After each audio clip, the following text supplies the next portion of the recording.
Welcome back to episode 3 of the Technically Free Agents podcast. I'm your co-host, Brandon Farley, and I am joined by the one, the only... Video settings. I was just looking at the video settings on my monitor, so that's who I am today. I just want the audience to know, if you haven't picked up on it by now, I have no idea how Dylan's going to introduce himself episode to episode, and video settings was not on my bingo card for 2024. No, and honestly, it's like a D- of a creativity pull, so next week I'll be better. Even the D-, slightly generous, if I'm being honest here. I can't give myself an F. Come on. We are so excited to be back with the audience today. We got an action-packed episode for you. The truth is, Dylan and I are foaming at the mouth for the start of the NFL season. But until that comes to fruition, we still got plenty to talk about. And first off, we got to recap what was the ultimate finale of the NBA season, the Boston Celtics. As Dylan predicted last week, take the series home in 5. Dylan, I wanted to text you so bad. Give me your opening thoughts. How do you feel about it? I can see the gleaming smile on your face. So clearly you're happy about the prediction. Tell me your thoughts on the Celtics winning the title. I just love being right. You know what I mean? But no, I mean, the Celtics had a dominant season and they proved that throughout the postseason, and they put the exclamation point on the entire season in the finals against the Mavericks with a CK, not a G. They never gave him a shot, really. And it's finally time that Jaylen Brown and Jason Tatum can go celebrate in Cancun, not coming off a loss, coming off a W. And honestly, I kind of hate the Celtics a little bit just because they're a historic winning franchise, but I'm a little happy for them. And it also gives me a little faith that the 49ers can kind of do something with this run that they've been on too. So that's kind of my takeaway. How you feeling about it? I think echoing a lot of the same thoughts. I think it feels deserved. I got to be honest. Even though Boston fans as a whole have had plenty of championships since 2000. I mean, Patriots have 6. Red Sox got 3 or 4. Celtics now have 2. The Bruins got a couple. This is a city that's gotten its fair share of championships. So it wasn't due as a city, but the Celtics as an individual franchise probably were due. I think Tatum and Brown have already been to 5 or 6 Eastern Conference Finals. This is their second finals appearance. They've just been a team in that Final Four, a better mix year after year. And it's kind of ironic after the entire national talking points, even talking points amongst you and I, was how much better the West is than the East.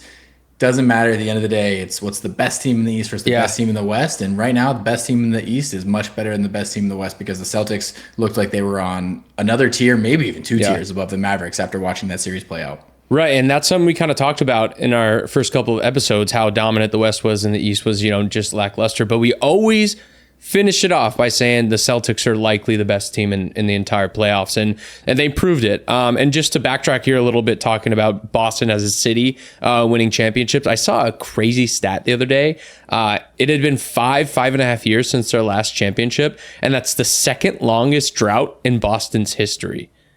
How nuts is that? Really? Yeah, second longest drought. I don't know what the longest one is, but the second longest being 5 years is absolutely insane. That is wild because...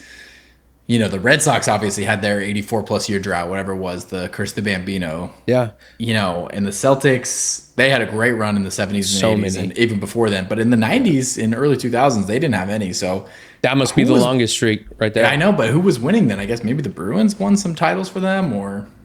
Maybe. I don't know. Or the Red Sox. The Red Sox, actually. They were winning in that gap. So in the early, mid-2000s, the Red Sox were taking a few titles. And I mean, the Patriots, obviously, in the early 2000s... even later than the early 2000s. It's just a crazy tidbit of information that I found. And honestly, I hate to say it, man, but they could be the greatest sports city in all of sports. There's a case to be made. I think, honestly, it's a strong case. Yeah. I think, honestly, that's an interesting topic, though. If we're putting cities in the mix, I think the Bay Area has got to be in the mix, right? Yeah. I mean, we have great teams, very loyal fans. Chicago, amazing fans, not great teams. Philly, LA, Boston's the only team right now that's hitting the pendulum on both sides. They've got great fans and they got title-winning teams. I mean, the Bay Area is kind of in there. The Warriors were winning titles for us. The Giants won titles. We'd love for the Niners to cap it off. But Boston right now has probably got I think they got the belt right now for best sports city. It's just crazy to think about. Someone has to have it, and it's got to be them. Yeah. I don't know. New York, they love sports and they got the media mecca over there. Their passion is undefeated, win. But they just suck beans at the end of the day. So, once OKC starts capping some championships and you still got the Chiefs, that's kind of nasty there. But that's the only really two teams in Kansas City. Am I missing something? Well, Oklahoma City's in Oklahoma and Kansas City's in Missouri. So Okay. Next segment. that's like when Trump threw out a shout out to the state of Kansas when the Chiefs won the Super Bowl, and Kansas City's in Missouri. So OKC and Kansas City, like Kansas City is in Missouri. Yeah, Oklahoma City's in Oklahoma. So they're not like the same town technically of like fandom. You know what I'm saying? Like, does that count? There might be some cross pollination of the fans. I don't know exactly. Okay. You know what the geographic. Yeah, when you cross state lines, that's kind of crazy. But New England is like 3-4 states, 5, 6, 7. No, is that dude, technically how they just kind of encompass like a handful of states, and I feel like that's cheating, honestly. It's a good thing we don't do this live. I don't want to see the comments coming in. We'll see. I would love to. Yeah, that's coming up eventually. I almost guarantee it. By the way. Okay. Yeah. All I know is Oklahoma City's definitely in Oklahoma. Kansas City Chiefs are definitely in Missouri. So 2 different states. Listen, man, you come to the TFA podcast, you're gonna learn a thing or two. Okay. If you came here not expecting to learn about geography today, you need to wake up. You're in the wrong place. Yeah. You're in the wrong place. Yeah. Because we're going to lead you astray and then we're going to try and reel you back into the facts. Okay. All right. Let's dial it in. Let's bring it back. So a topic for another day. We'll officially rank sports cities down the road, but I think I like that. Tentatively, I'm going to give it to Boston right now. Congratulations to them. Like I said, Congrats, I think Boston. it was very deserving. The one thing that you and I talked about last week outside of our predictions, which to be honest, if I could try and dig a little bit back, I wanted to predict them in 5. You did it first, so I went in 4, which they had a chance after they won game 3. Yeah. But I also we had the big Jason Tatum, Jaylen Brown conversation. Yeah. Who'd you pick? Jaylen Brown?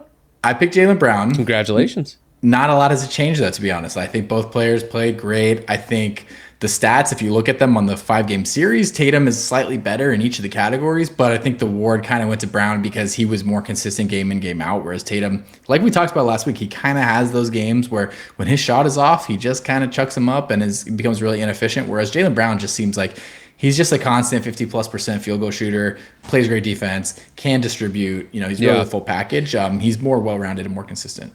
I really wanted Jaylen Brown on the Warriors when he was going through the contract talks with Boston, but he's locked up there for a while. I mean, Boston across the board played a pretty solid game, just looking here at the box score, top to bottom. And that was kind of the story coming in from game 1 with them. Outside of game 4, obviously, when, like I said, when you're up 3-0 in a series, you kind of take a game off, recoup, refresh, heal up, and then you come into game 5 strong, and that's exactly what they did. But there was a case, I guess, for Tatum to also get the MVP here, right? Yeah, I mean, like I said, if you look at the series as a whole, his per game stats are slightly more impressive than Brown's, at least as far as like points, assists, rebounds per game. Mm-hmm. He was much less efficient. I think he shot 39% in the series, which is not good in my eyes. Not good. So, yeah, I think the obvious takeaway from that series and this postseason as a whole is the Celtics are loaded. They just re-signed Jaylen Brown last offseason. They just re-signed Jason Tatum, or they're going to this season. I think it leaked out what they're going to give him, the 5-year max extension. Yeah. They just re-signed Drew Holiday. Derek White's going to be back. Porzingis is going to be back. It's hard to imagine that they're not the prohibitive favorites to go for a back-to-back next year. I mean, they have an amazing team. No, they've got to be favorites. And is that the top 3, like, big 3 in the NBA right now, would you say? Probably. Yeah, I mean, there are a few others. I mean, the Suns have Beal, Booker, and Durant, but they don't mesh on the court. Right? On paper, they sound weird over there. Yeah, I mean, Draymond, Steph, and Clay, right? We'd love to have them in there, but the truth is that their prime is behind them right now, and Tatum and Brown are 25, 26 years old, so they're going to be good for a while. Yeah, I mean, I had to put a little bit more thought into it, but I can't imagine anybody's got a better big 3 than that. And definitely, if you look at the top 6 or 7 players in the Celtics, nobody's even close to that level of strength at the top 6, 7. Maybe the Thunder. The Thunder have a pretty strong 3. Yeah, I mean, they still got a lot to prove. They had a great season, number 1 seed and all that. Yeah, but I mean, until I see what Chet can be at his peak, because you got to imagine he's far from his peak. What's scary is Shea is probably still far away from his own peak as well. I mean, he's going to be somebody who's going to be pushing for first team All-NBA year after year. So yeah, I think the Thunder got a very real shot next year. I think they needed this year to have a real playoff run and to understand going into an offseason what they need to work on. And so they'll be a real contender next year for sure. Yeah, they'll be a fun team to watch. I don't like him at all, but they'll undeniably be fun to watch. You don't like him? I don't know, dude. Kansas City, like, it's all the same shit to me. Dude, it's Kansas City in my mind, man. I don't care. Fuck them. Kid show. Okay. Sorry.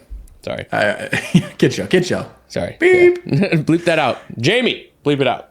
Yeah. Thank you, Jamie. Yeah, I mean, I actually do like Oklahoma City. I like the teams that are homegrown, right? I like it when they build through the draft. I like it when they make smart trades.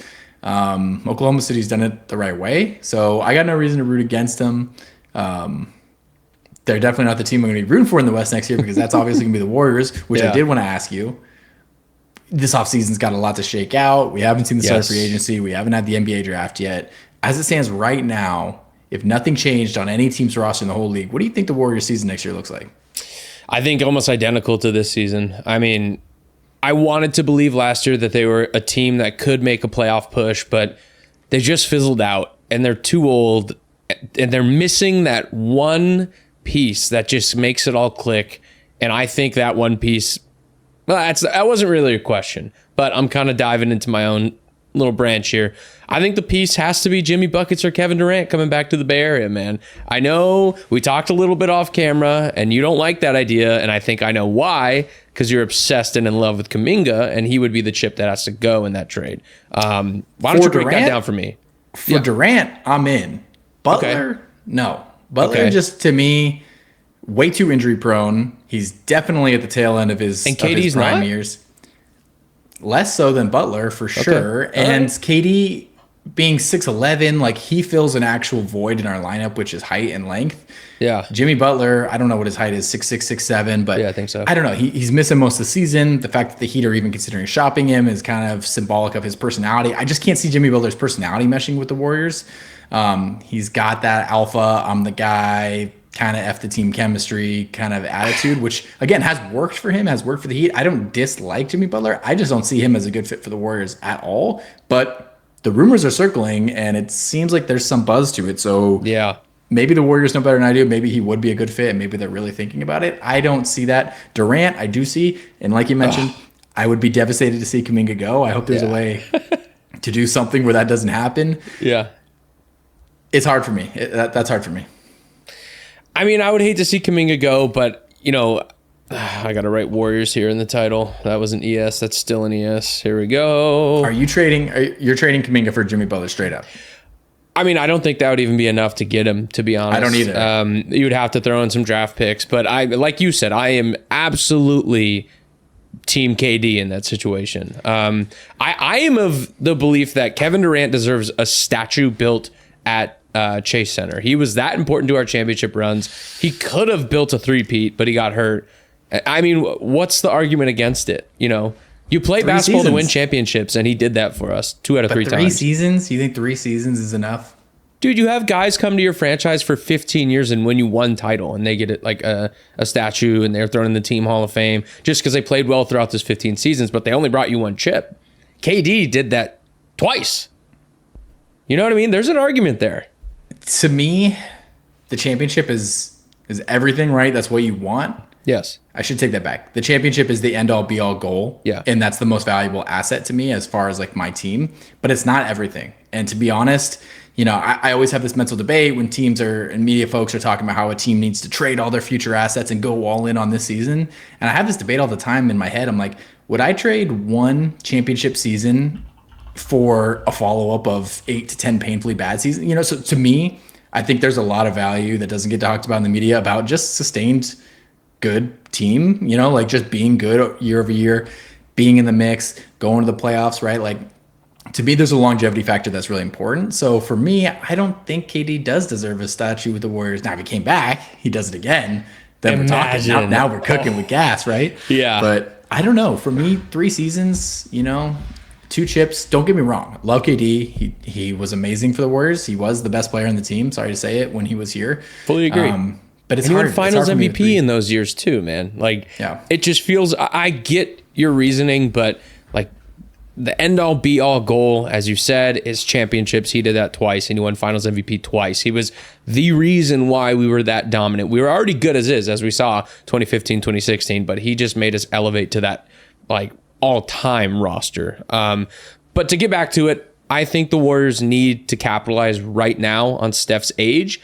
He's not going to be here forever. And if they want to actually compete, they need to act on it now and not be worried about 5 to 10 years in the future with draft picks and developing young guys as much as they should be worried about going out and getting a guy who's in his prime right now.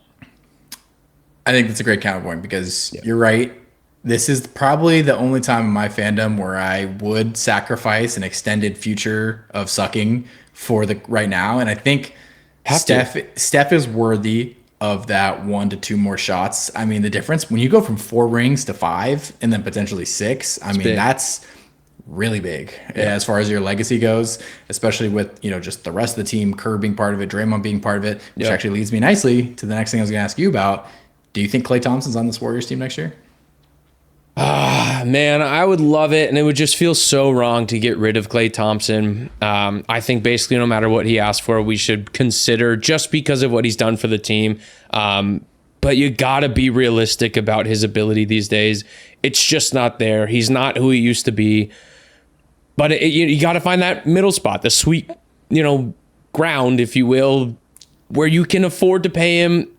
I don't know, man. It's like this weird situation. It's a very unusual situation. He has 4 rings with the same team, homegrown talent. He loves the Bay. We love him. He's just not there anymore. I can feel the divide of your brain as you talk passion, about that. Man. It's my brain and my heart fighting each other. It's tough. It's exactly what you said, though. It's how realistic is Klay going to be? Because if Klay is expecting $25-30 million a year and a 3+ year contract, there's just no way. There's no way that he's worth that. I would hate to see him go. I'd love to see him stay, but not at the expense of the Warriors' ability to be successful. And if we're signing him to a contract that's not, it doesn't even have to be team friendly. It just has to be fair between both sides. Yeah. If we're not signing him to a fair contract, it's going to kill us because Klay is not the defender he used to be, which is an underrated and under talked about part of his game from the prime Warriors dynasty years, which was why he was probably the best two-way 2-guard in the league when you considered how good he was on defense. He's just not that guy in defense anymore, and you're going over 10 shooting in the play-in game, and he shoots us out of a lot of games. Yeah, I would love to see Klay come back, but I would love to see it be at a reasonable 2 years, $32 million, something along those lines. Maybe a team option for year 3, right? I'd love to see him finish it out the right way. To be honest, though, I wouldn't be devastated to see him go. As much as I love him and everything he's done for the team, I've been really frustrated with him 3 years in a row now as a Warriors fan who watches almost every game. Sometimes he just throws the whole game away just as an individual just because he keeps shooting and he can't make them. Yeah, it's something that you continuously harp on is like he keeps shooting no matter what, and sometimes he just can't find it at all. And you've mentioned that about Tatum, right? Same situation, but he's more in his prime. He's more able to find it right now. And Klay sometimes just, man, I mean, we saw it in his last game with the Warriors. It was like 0 for 10, dude. He just couldn't find it, and I just felt sick to my stomach about the whole situation. I love him, hope he comes back, but like you said, it has to be a fair contract. And at this point in Klay's career, he's made hundreds of millions of dollars. I don't know why he would, prioritize being selfish and taking the money over team success. I just hope we see that. And I'm like, Klay, I hope you kind of remember that after you tore your ACL in the finals, Joe Lacob gave you the 4-year contract at $40 million a year. And then you got hurt again. I'm like, you get $80 million to not play basketball? Now, don't get me wrong. Like, he wanted to play. It's not like he sat out intentionally. I'm sure the rehab process sucks. But getting paid $40 million 2 years without having to play and contribute to the team, you're going against the salary cap. You're hurting, the ability for the team to make any asset moves and things like that. So I hope he takes that in consideration. I don't necessarily know if I expect that. Sometimes what we see from Klay is not the highest level of self-awareness. I don't know. He's an interesting guy. I hope he stays with the team. Yeah. But from a basketball-only perspective, I could see us moving on without him. Let's talk about the other components of the Warriors, though. Like you said with the trade, if we're trading for KD, you got to assume Kuminga is by far the best young asset that other teams are going to want from us.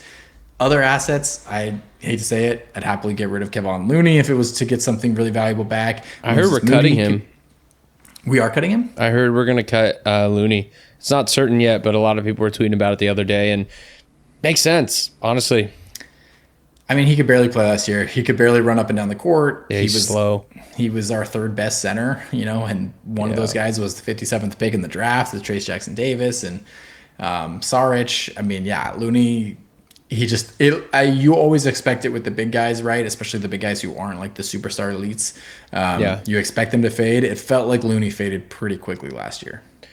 Yeah, I mean, he's getting old, man. He's been a Warrior for, 10 plus years now, it feels like. I think last year was actually 10 on the nose. But again, same situation with Clay. It's just going to be sad to see him go. He's a part of this core that's been here for so long, and you just have to make a decision. And at the end of the day, sports are businesses, and you got to do what's best for the business, what's going to make your shareholders money, being the best team you can be on the court. And Looney has to go. It, folks. We're getting to Dylan. I want to see the ruthless GM come out of him. I want to see the ruthless GM. I got that little bit in me. I think I could put the emotions aside and let my favorite players go for the good of the team. Dylan, I feel like that's a little harder for you. So I love to see this for you. This is growth. Hey, what can I say, man? TFA brings it out of me. I think we're on the same page then. I think if nothing changes, let's imagine it's the same team as last year coming into the next season. I'm thinking the Warriors are probably going to struggle their way to 40 to 46 wins. Probably going to struggle our way to find in the second round of the playoffs. The only way we have any deep type of playoff run, if we even get in, is if Steph goes nuclear, right? Or Jonathan Kuminga takes a leap that he is capable of taking. I mean, there is a realistic world in which Kuminga is an all-star next year, right? I mean, I can't imagine he's not starting at the beginning of next year. Yeah, and we saw those spurts where he was putting up, 20, 10, 10 games, like what felt like 3 weeks in a row. He was just going out there and balling his heart out, and that could be him for real every game in and game out. And we need that to be him if we want a chance in this current Warriors roster, because Steph can't do it himself. He could be the Kawhi that unlocks one more ring like he did for Tim Duncan and the Spurs with Ginobili and all the Tony Parker, right? Like they were aging, and then all of a sudden you got this young star who comes up and he brings a Finals MVP to the team and he makes that last bit of difference to help get those veterans one more title. We'd love to see that for Kuminga. I think he's definitely going to start next year. I think I would actually like to see a Kuminga, Wiggins, Steph, Dre plus a center lineup next year and have Clay coming off the bench. I feel like Clay is actually the perfect type of six man. I don't know if he's comfortable with that quite yet. He did it a bit last year. Yeah. But I'd love to see him do that because I'm like, man, Clay, if you could just come in and stop taking 15, 16 shots a game and you could come in fresh legged and take 10 to 12 really effective, really open shots and start getting those percentages up, then all of a sudden Clay becomes a super, super valuable asset again, which is why other teams in the NBA are talking about him, right? That's why the Orlando Magic are considering signing him. That's why the Lakers are talking about signing him, right? There's other teams that are thinking about that. And I think they see what we see is that Clay's not the starter 35-minute a game guy anymore, but if he can play 25 minutes and he only is taking open shots, he's still a world-class shooter and he's still got that ability. So situationally, I'd love to see that for him, but he would cost an arm and a leg for any other team, though. If he's going to go somewhere else, he's looking for the money, and that's going to be the $30 million a year contract, right? Yeah. I mean, I don't know. I can't imagine he's really expecting that. I think $20 million to $25 million is probably what he's going to try to get, and he might more realistically fall around like 16 to 21. I just can't believe these salaries, man. It's insane. It's nuts. Really it's getting out of hand, and like at some point, things are going to backtrack a little bit, especially with baseball, the way that it's going. But that's another conversation for another day. I mean, I think I heard that with the new NBA CBA, we might start seeing salaries of $80, $90 million a year. It's almost hard for me to imagine, like, how do you stay motivated to keep working that hard at your craft when you make enough money for 4 generations in 1 year? Yep. And that's a lot of concerns that people are having with Brandon Ayuk. As a little side note, if we don't pay him this year and he plays for us, he's going to ball out because he has a chance to make even more money than what he was asking for. If he gets paid now, there's a very real chance where he kind of takes a year off because it's like, hey, what I've been working for my entire life, I finally got. So what are you going to see from these contracts that are being dished out at a level we've never seen before? Who knows? I mean, that's why the GMs in all these sports are so important, right? You need to know the personality behind the guy. Some people are just working their ass off to get the money, and as soon as it's secure, they can't wait to coast. Yeah. Some people, the Peyton Mannings, the Tom Brady's of the world, right? No matter how much money you give them, they just want to be the best they can be, and they'll never stop working as hard. They might even get more motivated by the money, right? So that's where the GMs need to know who the person is. We don't know what Ayuk's going to be. To be honest, I can't think of many examples recently where we've seen someone get the bag and then they just stop trying, like a la Gilbert Arenas back in the day. Like I can think of that more like the early mid 2000s. I can't really think of it happening as much lately. I think maybe with the pressure social media provides, these guys are just so hyper aware of what the world thinks of them that Yeah, there's that's a good almost like an point. insecurity to it. But still, it's human nature.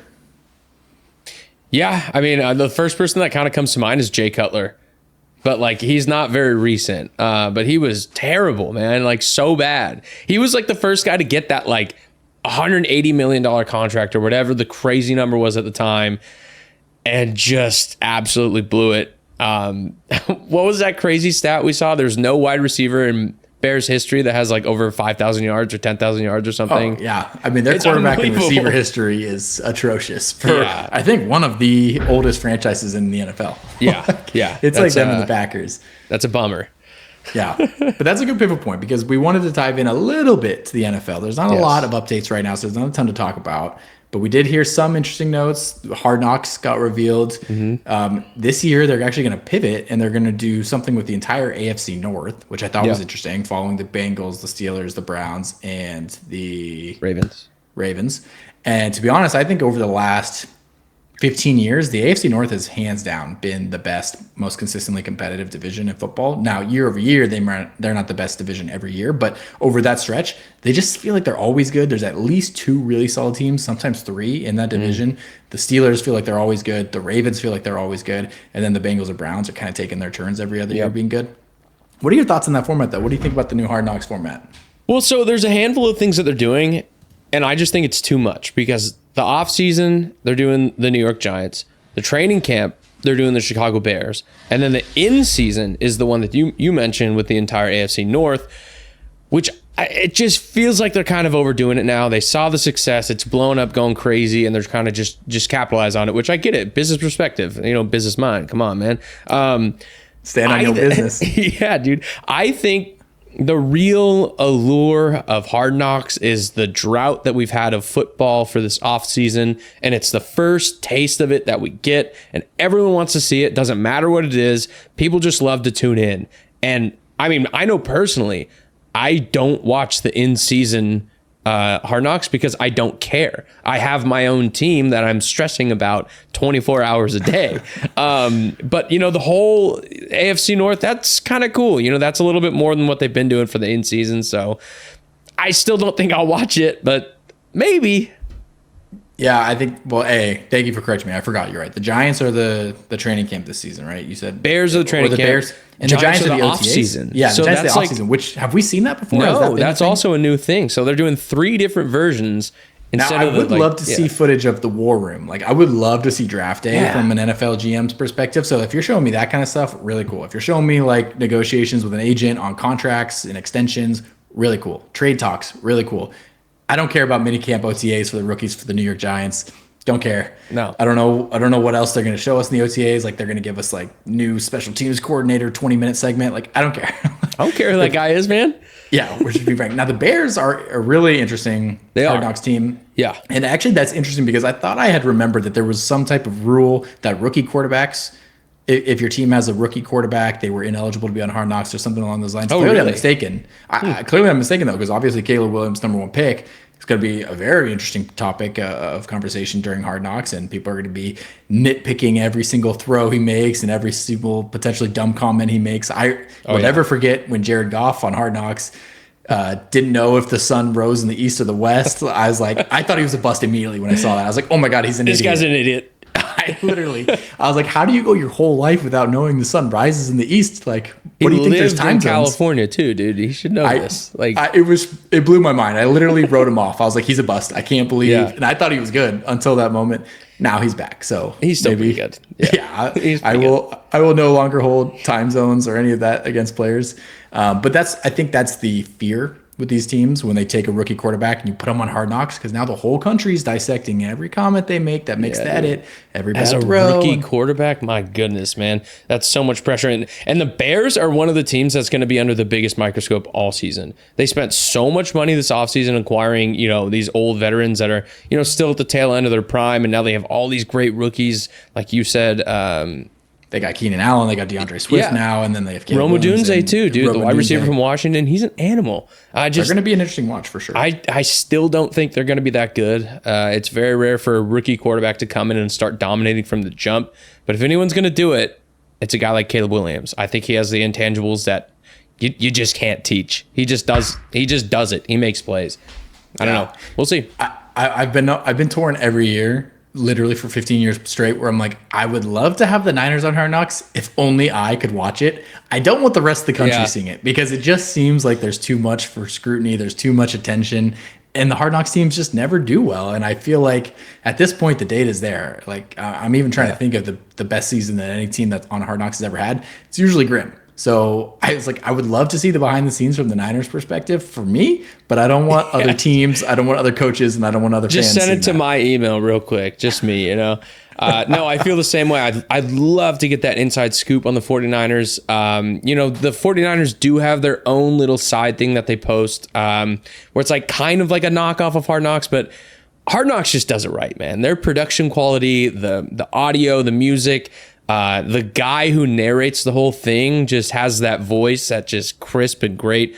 Love the production. There it is. Yeah. Brandon loves to sing, by the way. I don't know if you guys knew. But this kind of takes me to my surprise that I had here for you, Brando. If you would like to jump to 5.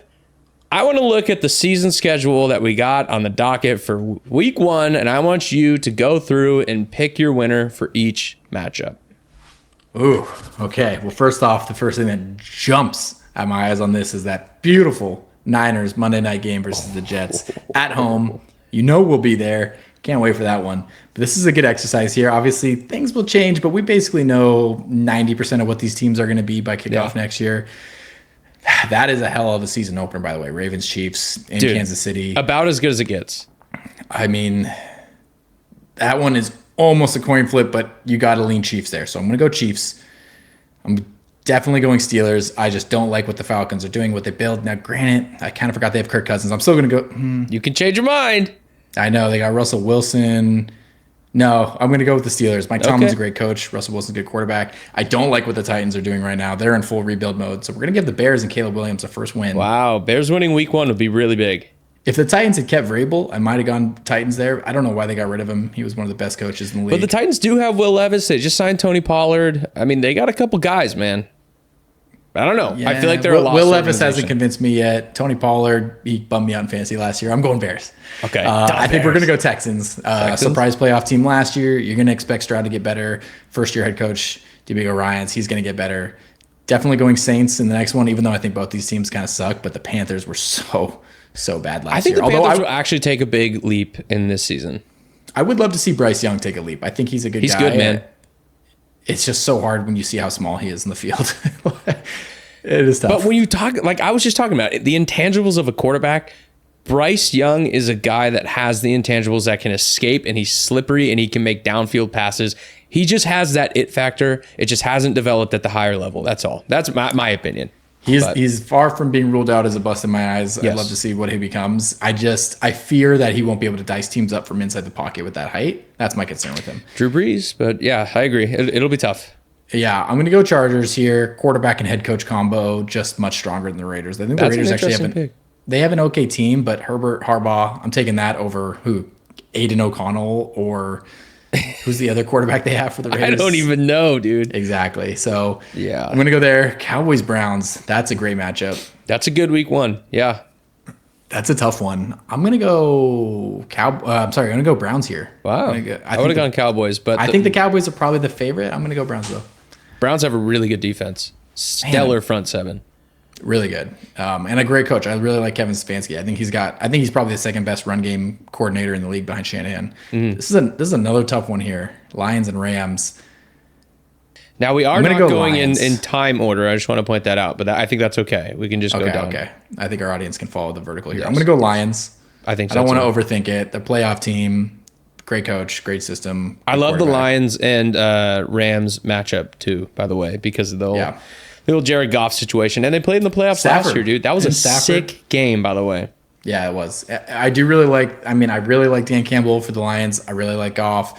I really like Ben Johnson as their offensive coordinator. At home, I'm going to go there, but I would not be surprised to see the Rams take that one. Yeah, Puka. Man, getting to the top right here. In Packers Brazil. Eagles. Wow, in Sao Paulo. I did not know we were doing a Brazilian game this year. It's kind of awesome. Week 1. I am going to lean to the Eagles here. This is actually a really good game. Yeah. sometimes I look at the Eagles roster, I'm like, what happened to them last year? I really don't get it. Dude, the Niners broke them. I'm not kidding. The Niners absolutely read them like a book and shared the playbook to the rest of the league. I think Philly is a dog shit town. I hate all of their fans and I hate their team. And I'm happy about it. So that's how I feel. If you're a listener from Philly, though, we love you. Feel free to subscribe, though. I'll be here all night. So I'm going to go Buffalo over this one. Arizona's still rebuilding. They got a chance with Kyler, but not much. I'm going to go Bengals here. I like a comeback season for the Bengals. Yeah.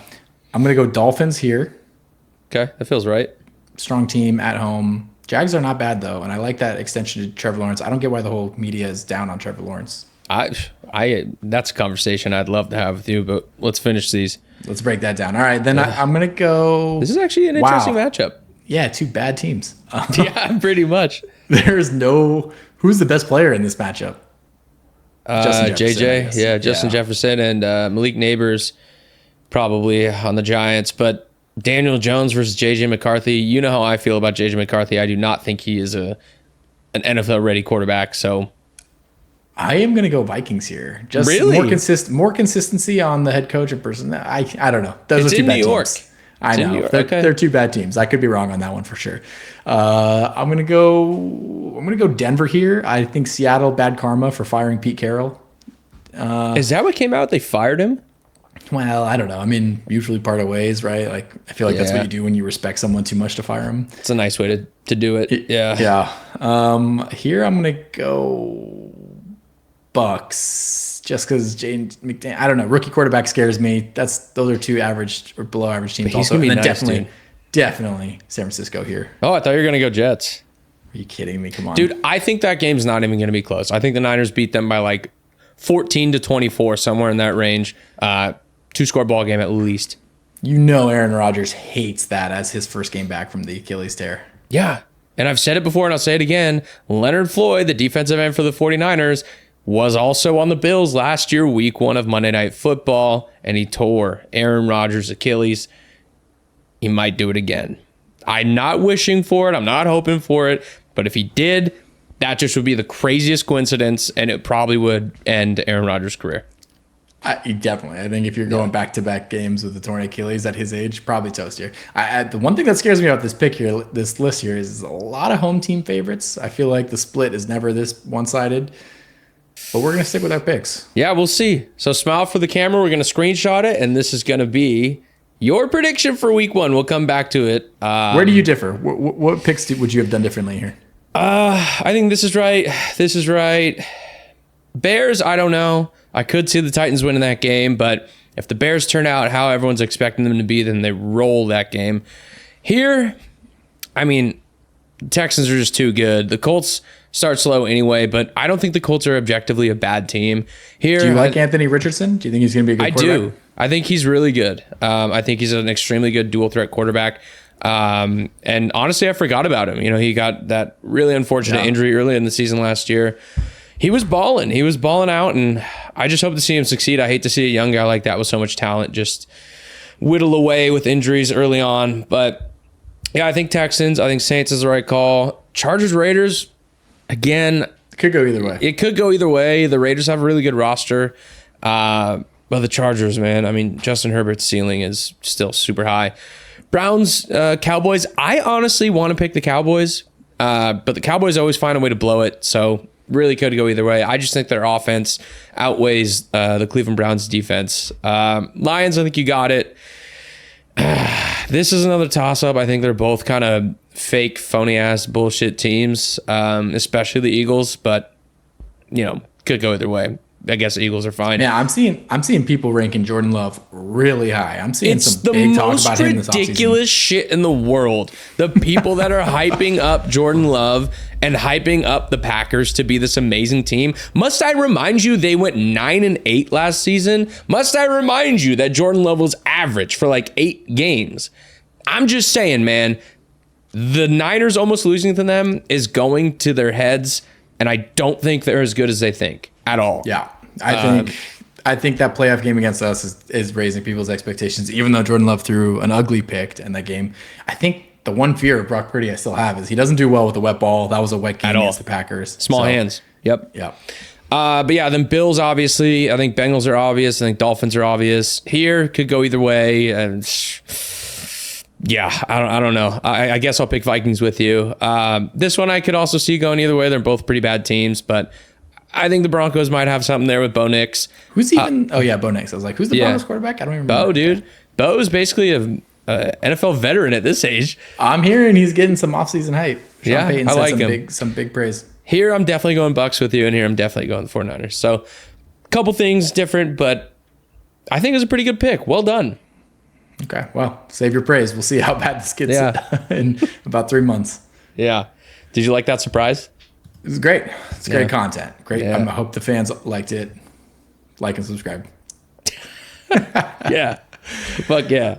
Okay, well, we want to move on. I think, again, we're foaming at the mouth for the NFL season to get started. There's just so much we love to talk about. And it feels like we're getting there. Like once you start getting to mid-July and all of a sudden people are reporting training camp, it just becomes all NFL in the America these days. Yep. I'm going to give you a 5-minute shine here on the Giants. I've been watching. I know you're a big fan of Helio Ramos. You're making your pitch for him in the All-Star game right now. If you'd like to talk to our free agent fans out there, I'd love for you to give your pitch right now.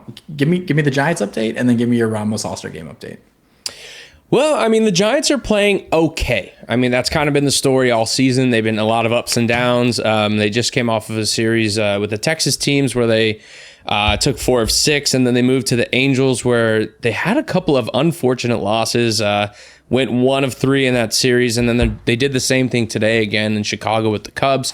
But they had maybe the greatest win I've ever seen, 7-6 over the Cubs, where Tyler Estrada hit a 3-run home run in the top of the 9th to take the lead. Just phenomenal. I mean, beautiful. Elliot Ramos is balling out. Estrada's been clutch. Soler is starting to mash a little bit. And Yaz, his defense has been super good all year, and his bat is like kind of starting to come around. My problem is we just know who Yaz is as a player. He's going to get hot, but overall he's just like, he's fine. That's just who he is. And you can't find anything better on the waivers, so it is what it is. But for some reason, this team just can't win ball games, and I don't know what's going on. I do think they're going to find it, and I'm still pretty confident they'll get close to 90 wins.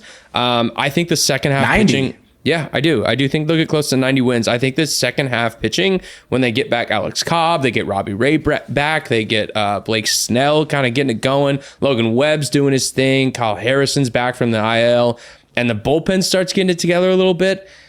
I think this team's going to be borderline unhittable and win a lot of low-scoring ball games on the backs of their pitching, much like the early 2010s where we saw them win 3 championships, of course.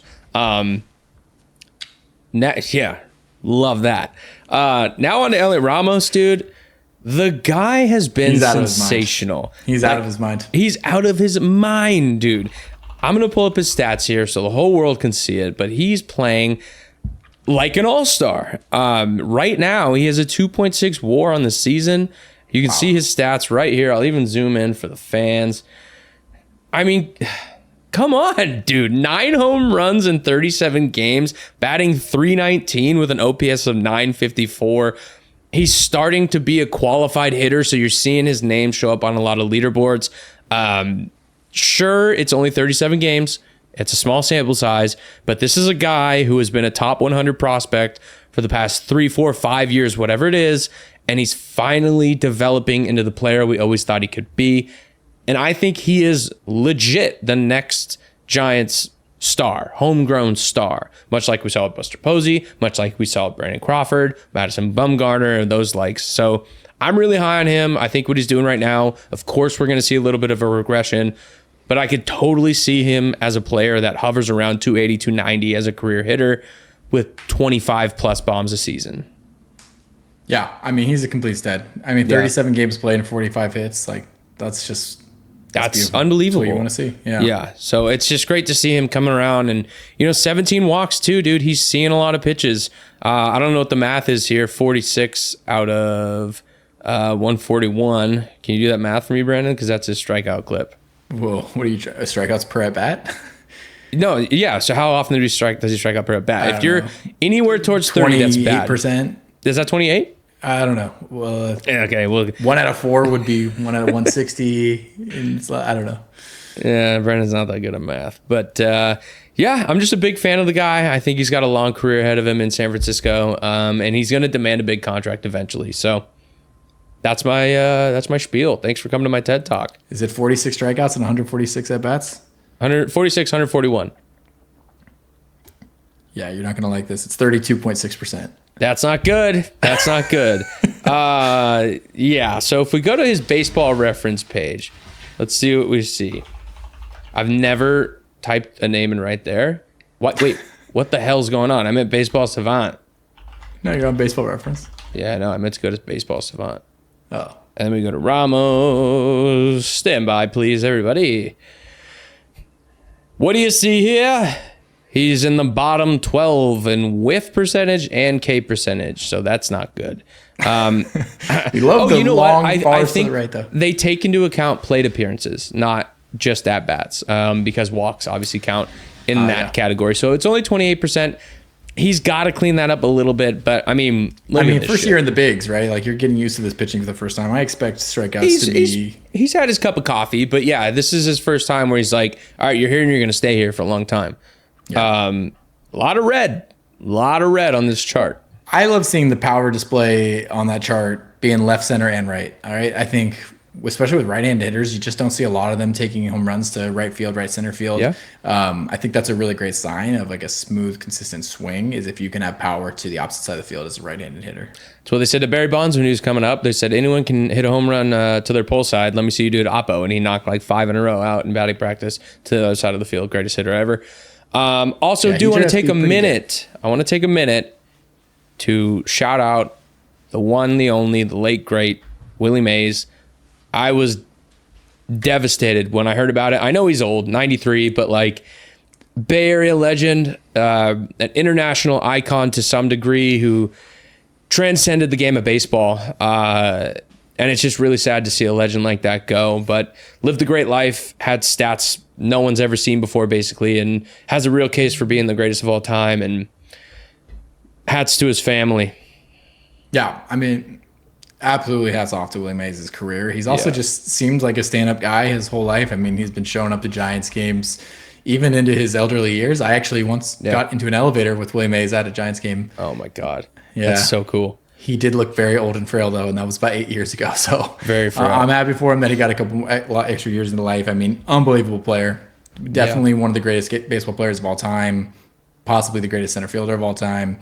If I'm not mistaken, didn't he miss a couple of years for World War II at one point in his career, and then he comes back? Korean War, 1953. He missed a year and a half. So not only did he just win Rookie of the Year, after that, he gets taken out 34 games into the season, gets sent to the Korean War, comes back, and what does he do? He wins the MVP, and he wins the World Series in the same year, first year back from war. There's not many stories that are better than that. Batting at a 345 clip with 41 bombs.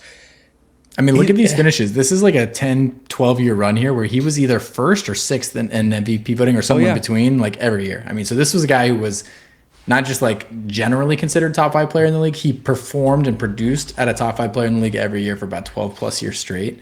I mean, look at all the All-Star games on their resume. So hats off to Willie Mays. Unbelievable career.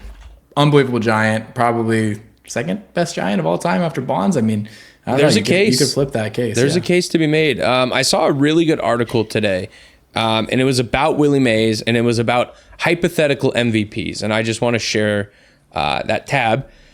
So, of course, in 1954, Willie Mays won the MVP. That's his hypothetical tally. It's 1.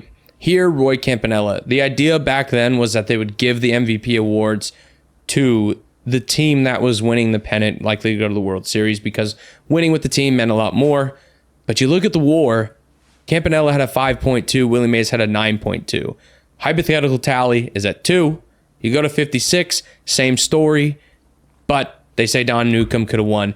Anyways, this repeats, and the writer, a really respected writer from ESPN, by the way, if you go down to the bottom of his career, his hypothetical MVP tally is 8. He could have won 8 MVPs, one more than the greatest player of all time, Barry Bonds, also a San Francisco Giant. Willie Mays is a player we'll never see again, honestly. There will never be another Willie Mays. So And by the way, the writer is David Schoenfield. In case any of you wanted to know that. Yeah. So, rest in peace to the late great Willie Mays. A true legend. Yeah. I mean, he's got a shrine in Cooperstown, one of the most well-deserved of his career. Yeah. Honestly, sometimes when Mike Trout was in his prime, I kind of thought like maybe this is a little bit what it was like to watch Willie Mays. Like got the power, got the glove, got the speed, just got it all. 5-tool player. Yeah. So yeah, shout out to an absolute legend. Yep, and he did it for that long. It's just unbelievable. But yeah. All right. Well, with that, we move on to our final topic because Dylan and I want to do a little fantasy draft here. We're gonna recap. And then, now this may be pretty subjective, but we want to go through and evaluate. We're going to do a draft here. We're each going to have 5 picks, interchanging order. We're going to go with the top 10 Super Bowls of all time. Just the game, not just the result. So don't just pick the games of the Niners. Well, whatever. You can pick whatever you want. So if you want to just go with the Niners 5 Super Bowls, you can, or the 3 losses. Stop it.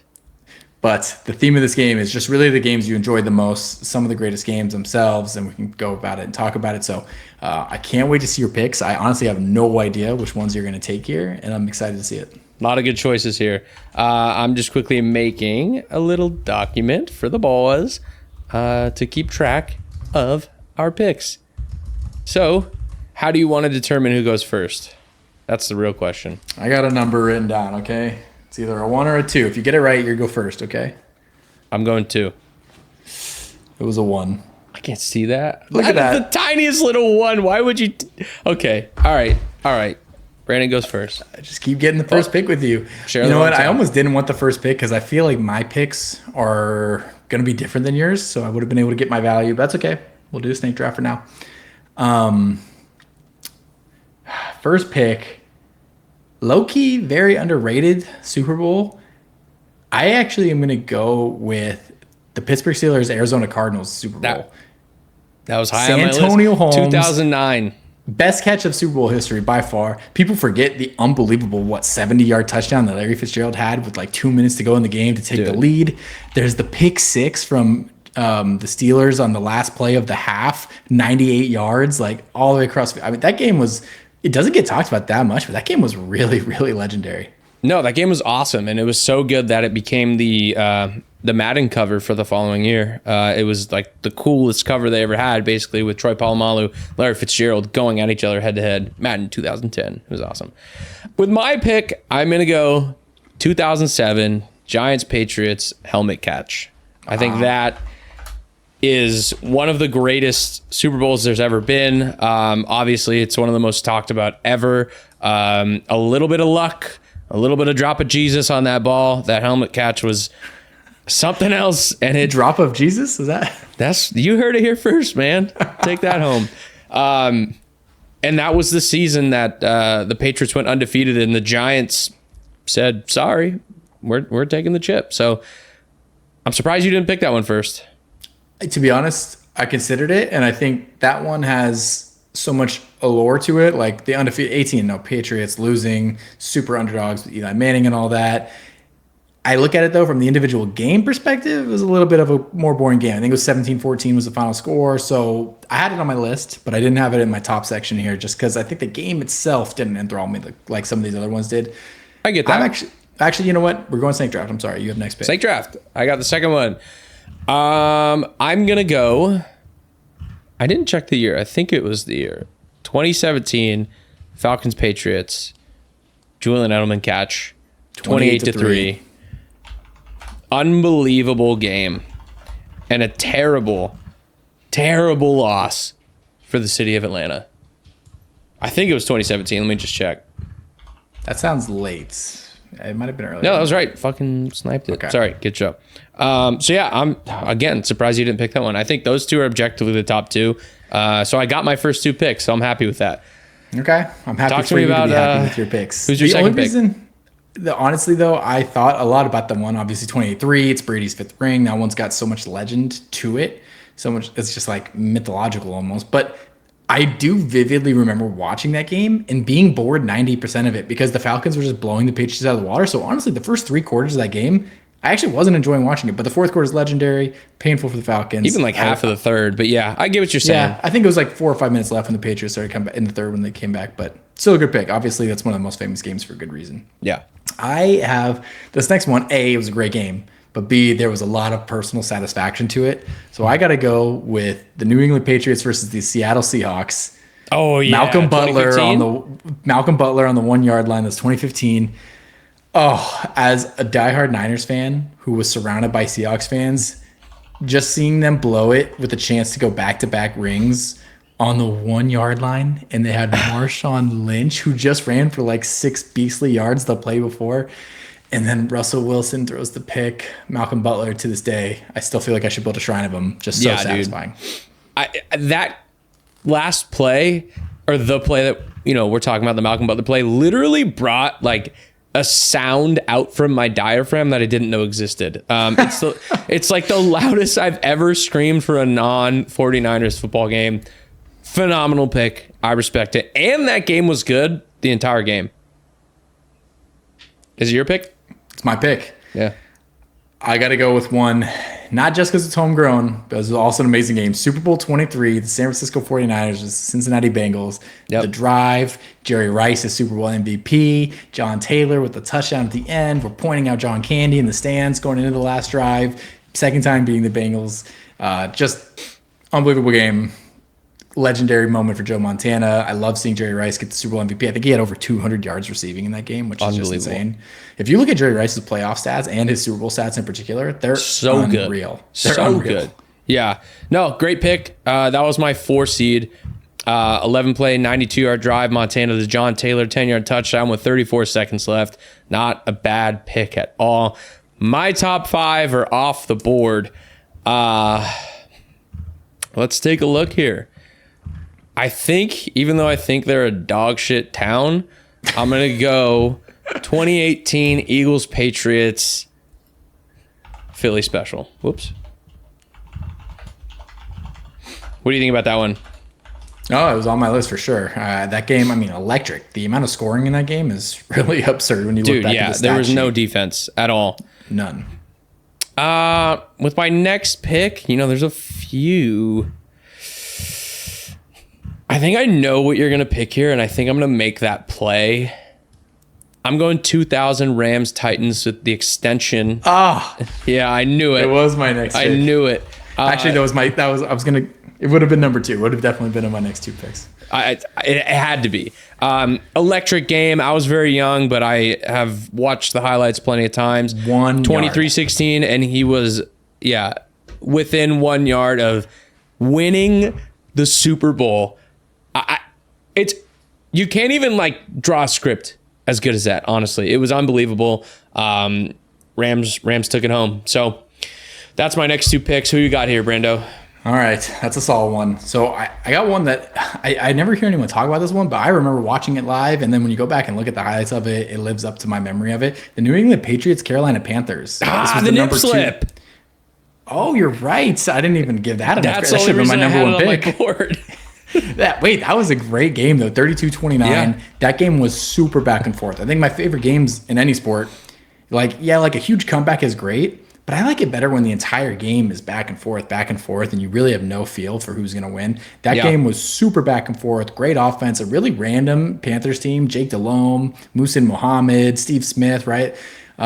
Really good team, honestly, that just kind of gets forgotten about in history because they're just part of the Patriots dynasty at this point. But that was a really exciting, really great game. Yeah, I mean, the game itself gets buried because of Janet Jackson. Yeah. Justin Timberlake. Shout out Justin Timberlake with the DWI yesterday. Good man. All right. She got in a mugshot for that one. Wait, what? You didn't hear about this yesterday? Justin Timberlake, he got arrested. He's driving while intoxicated in the Hamptons. Babe. You are too rich to be doing that, dude. Come on, be better. Whoever's listening out there, do not drink and drive. Drive, then drink. Nice. Thank you. All right. Fill me in on your final pick.